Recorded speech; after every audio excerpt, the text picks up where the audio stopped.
السلام عليكم ورحمة الله وبركاته. عليكم السلام ورحمة الله.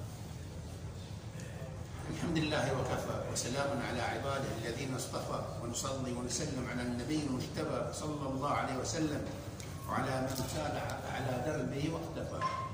أما بعد، أخواني الكرام، قبل أن أبدأ الدرس عندي سؤال فضلكم. بعد الوقت في المسجد، نعم. هل الشيطان يدخل المسجد؟ طبعا لا. لا. فهمونا الكلام اخواني. يدخل. زميلي يقول يدخل. اخواني السؤال عام، هل الشيطان يدخل المسجد؟ ويوسوس في قلبه وهو يصلي. يدخل. اغلبكم سكوت. ما يدخل المسجد. ما يدخل المسجد. الحين بين يدخل وبين ما يدخل. هذا موضوعنا الليله في هذه الليله المباركه في هذا المسجد المبارك. فاقول على الله المستعان، ومن استعان بغير الله لا يعلم. اخواني الكرام، ان الجن يحضرون كل شأن من شؤون ابن آدم، فهم موجودون معنا عند الطعام، عند الشراب، وعند النوم، وعند الصلاة. وسنذكر يا إخواني إن شاء الله أهم الأماكن والأوقات التي يحضر فيها الجن والشياطين. فعنوان درسنا أماكن تواجد الجن والشياطين. أول شيء يا إخوان الكرام المساجد. قد يتساءل الإنسان، هل يدخل الشيطان المسجد؟ والجواب نعم، يدخل الشيطان المسجد، ولكنه إذا سمع الأذان أدبر، وله أجلكم الله ضراط، حتى إذا انتهى المؤذن من الأذان عاد. ليش يسوي هذه الحركة يا إخواني؟ عشان ما يبي يسمع الأذان.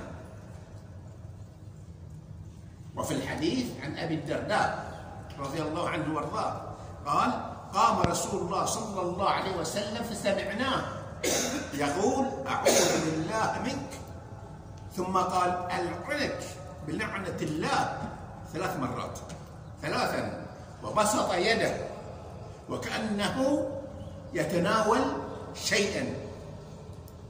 فلما فرغ من الصلاة قلنا: يا رسول الله، قد سمعناك تقول في الصلاة شيئا لم نسمعك تقوله من قبل ذلك، ورأيناك بسطت يدك.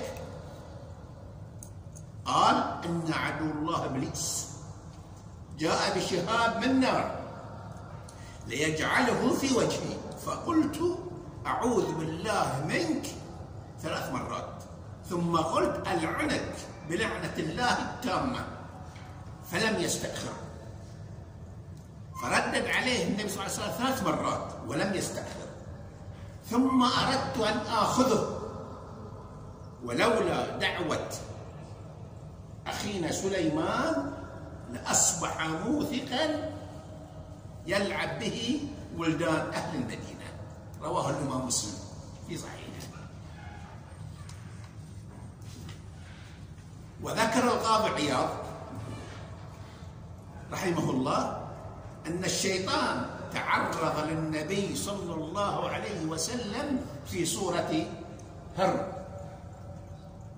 وفي رواية البخاري: فما زلت أخنقه حتى وجدت بردا لعابه بين إصبعي هاتين الإبهام والتي تليها. وآثار يا إخواني وجود الشيطان في المسجد: أولا التحريش بين المصلين.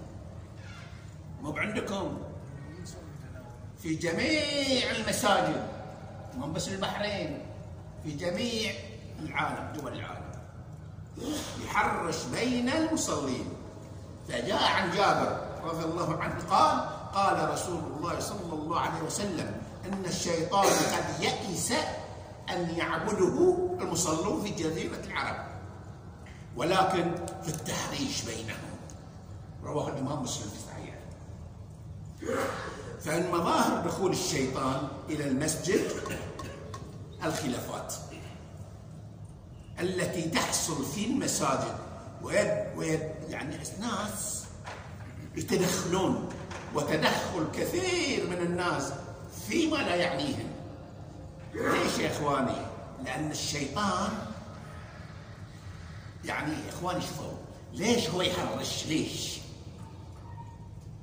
لأن الشيطان يستاء من رؤية المصلين مجتمعين خاشعين متحابين معظمين لحرمات الله، لذلك يلجأ إلى التحريش بين المصلين وأحداث المشاكل في المساجد وإلقاء بذور الفتنة والاختلاف بين المصلين.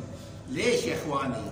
حتى ينزعوا حرمة المسجد من نفوس الناس بس لا، ويعكر صفوهم ويذهب خشوعهم ويشغلهم عن التدبر.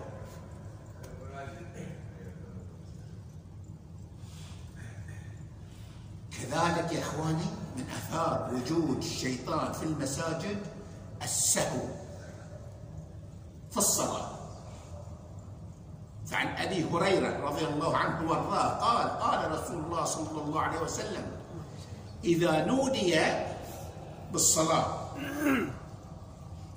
أذن مؤذن، فإذا نودي بالصلاة أدبر الشيطان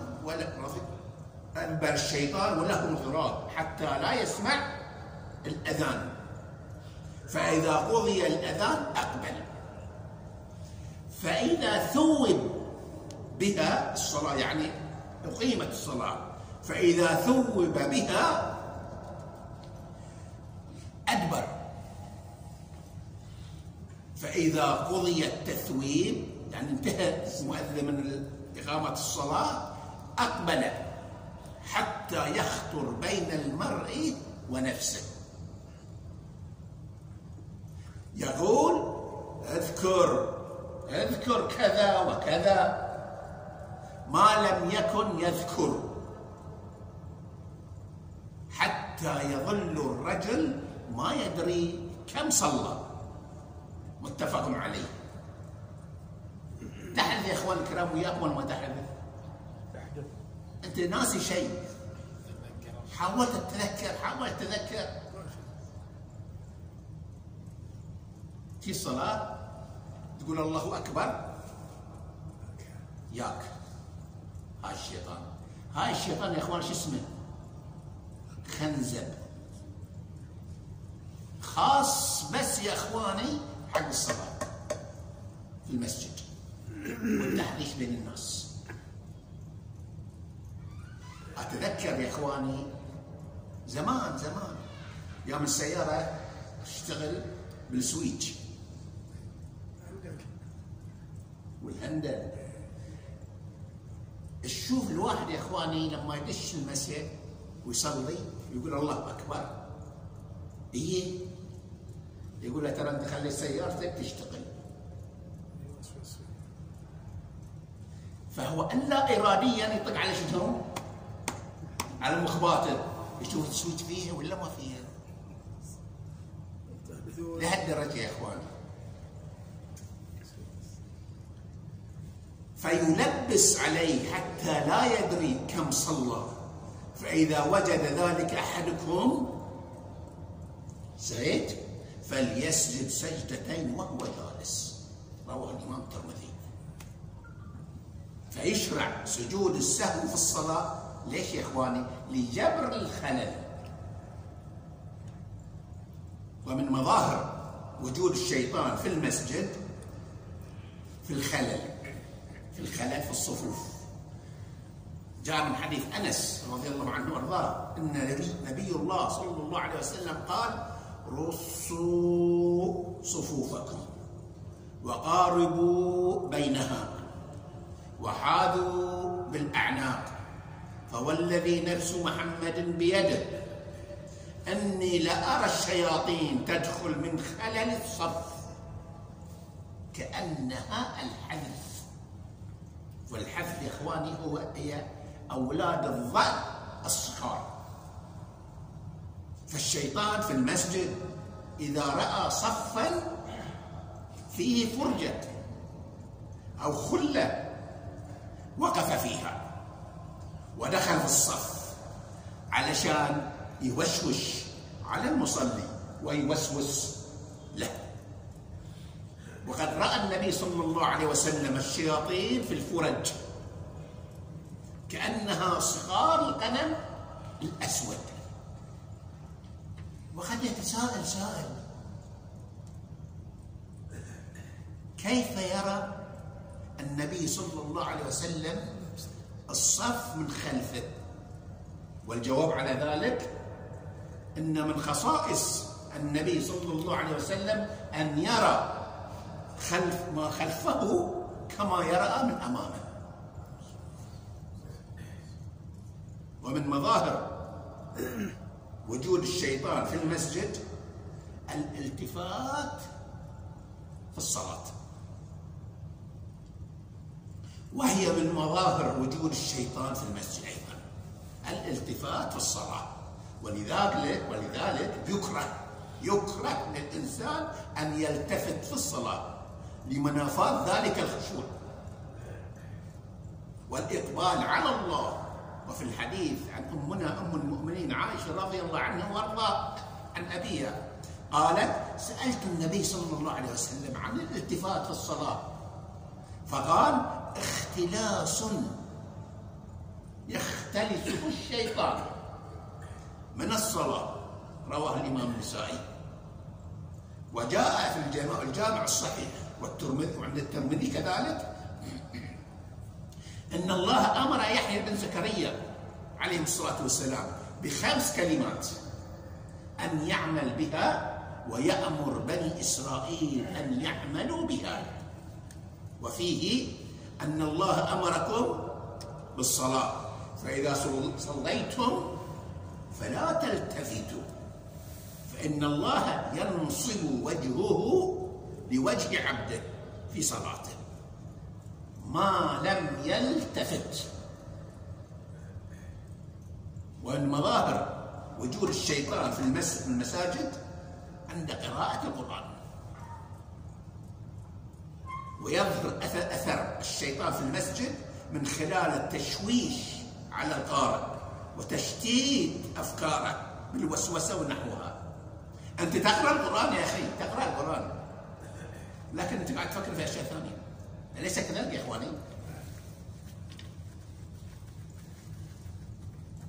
لذلك أمرنا الله سبحانه وتعالى أن نتعوذ من الشيطان قبل القراءة بقوله سبحانه وتعالى: فإذا قرأت القرآن شو تقول؟ فاستعذ بالله من الشيطان الرجيم. وتعليل ذلك يا إخواني كما قال ابن القيم رحمه الله إن القرآن شفاء لما في الصدور، يذهب ما يلقيه الشيطان فيها من الوساوس والشهوات والإرادات الفاسدة، فهو دواء لما يأمر به الشيطان.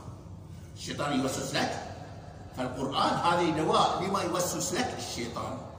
فأمر القارئ أن يطرد مادة الداء الوسوسة يعني حتى إذا جاء الدواء الشافي إلى القلب يجده قد خلا من مزاحم ومضاد الله.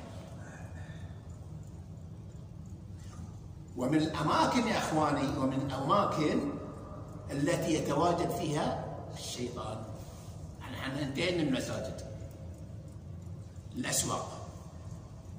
الأسواق وما أدراك ما الأسواق. والأسواق أكثر الأماكن التي تتواجد فيها الشياطين. وفي الحديث عن أبي عثمان عن سلمان الفارسي قال النبي صلى الله عليه وسلم: لا تكونن إن استطعت أول من يدخل السوق، ولا آخر من يخرج من السوق، فإنها معركة الشيطان، وبها ينصب رايته. رواه الإمام مسلم. وفي رواية أخرى يا إخواني فيها شيطان باض وفرخ، ويظهر وجود الشياطين في الأسواق من خلال الأصوات. شوف الأسواق تحس كل أصوات، تنادي صاحبك ما يسمعك، أصوات. فمن خلال رفع الأصوات والقش في المعاملة والتعامل بالربا والجهل بأحكام البيع والمعاملات، بس لا، والحلف الكاذب والمتبرجات والمتعطرات، ومن خلال تضييع الصلوات والانشغال عن ذكر الله بالبيع والشراء. شو تسوي؟ قال بصلي. كيف ما صليت العشاء؟ قال لا والله رحت السوق. تضيع الصلوات. فلذلك فقد كان النبي صلى الله عليه وسلم يقول: يا معشر التجار، إن الشيطان والإثم يحضران البيع. في بيع وشراء، فإن الشيطان والإثم يحضران البيع. الحل: فشيبوا بيعكم بالصدقة. رواه الإمام الترمذي وقال: حديث حسن صحيح. ومن الأماكن التي يتواجد الشيطان عند اللهو والغناء والموسيقى. الغناء يا إخواني مزمار الشيطان، والشياطين تجتمع في كل مكان فيه لهو وفسق وغناء. ولما دخل أبو بكر رضي الله عنه وارضاه إلى بيت رسول الله صلى الله عليه وسلم، ووجد عند عائشة جاريتين تغنيان بغناء يعاث، انتهر أبي بكر ابنته عائشة وقال: مزمار الشيطان عند رسول الله صلى الله عليه وسلم. رواه الإمام مسلم في صحيحه. وفي الحديث: لا تبيعوا القينات ولا تشتروهن ولا تعلموهن، ولا خير في تجارة فيهن، وثمنهم حرام. في مثل هذا يا إخواني نزلت الآية الكريمة: ومن الناس من يشتري لهو الحديث. ليش؟ ليضل عن سبيل الله. رواه الإمام الترمذي. وفي تفسير قول الله سبحانه وتعالى عن الشيطان: واستفزز من استطعت منهم بصوتك. قال مجاهد: صوت الشيطان الغناء. وقال قتادة: لما أهبط إبليس قال: يا ربي لعنتني، فما عملي؟ قال: السحر. فقال: فما قرآني؟ قال: الشعر. قال: فما كتابي؟ قال: الوشم. قال: فما طعامي؟ قال: الميتة وما لم يذكر اسم الله عليه. قال: فما شرابي؟ قال: كل مسكر. قال: فأين مسكني؟ قال: الأسواق. هذه الشاهد، هاي مسكن الشياطين، الأسواق. قال: فما صوتي؟ المزامير. قال: فما مصايدي؟ قال: النساء.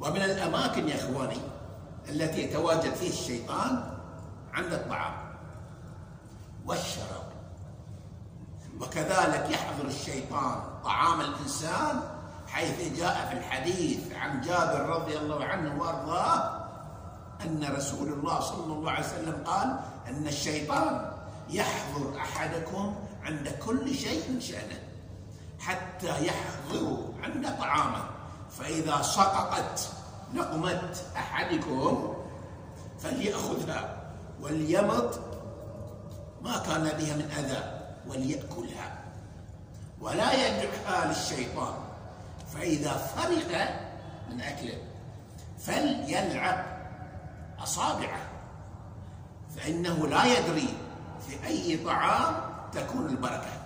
رواه الإمام مسلم في صحيحه. ويستطيع المسلم يا إخواني أن يستبعد الشيطان عن طعامه بالتسمية، لأن الشيطان يستحل الطعام الذي لا يذكر اسم الله عليه، فإذا ذكر اسم الله على الطعام والشراب لم يستطع الشيطان أن يأكل منه أو يشارك فيه.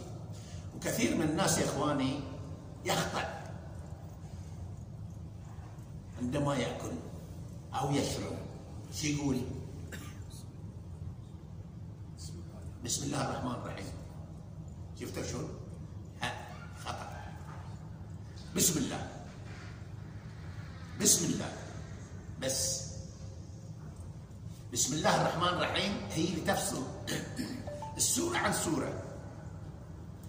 قرأت السورة انتهيت منها تروح على السورة الثانية تقول بسم الله الرحمن الرحيم، ولكن في أكلك، في شربك، في دخولك المسجد بسم الله بس.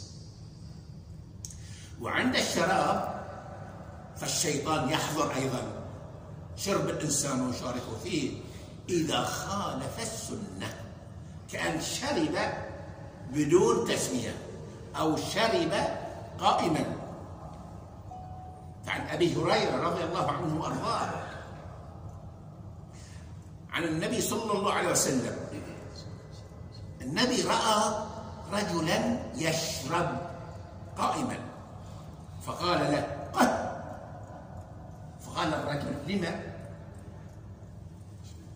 قال عليه الصلاة والسلام: أيسرك أن يشرب معك الهر؟ يعني احنا بالفرات العامية القطو. فقال الرجل: لا. فقال عليه الصلاة والسلام: فإنه شرب معك من هو شر منه.